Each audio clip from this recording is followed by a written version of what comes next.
Your boy White Full, wow.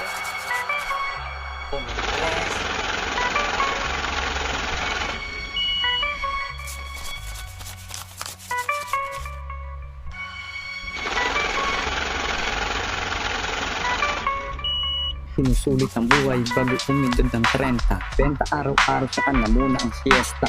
Lilo sa ahas, tsaka shark, mga kakosa, mga kumpare. Sa pamilya kababata, kita nyo naman kung paano ko ginanapan nakabalandra sa kalsada habang nagbibilang. Sa umaga 30 minuto bilad sa arawan, para kapag lalapag hindi magbibilangan. Maikilang yung mga nakikisali lang, hindi kabilang. Pikit mata hanggang tingin na lang katangahan, kasi pinaira sa katawang pinalaki namin yung kita hindi nakaltasan. Si nanay ang makipagkalakalan, kasalamuha mga bituhang halang, kaya hindi ilang kahit ano ang ilapag. Kung peperahin natin tara pag-usapan yan, peso o dolyar.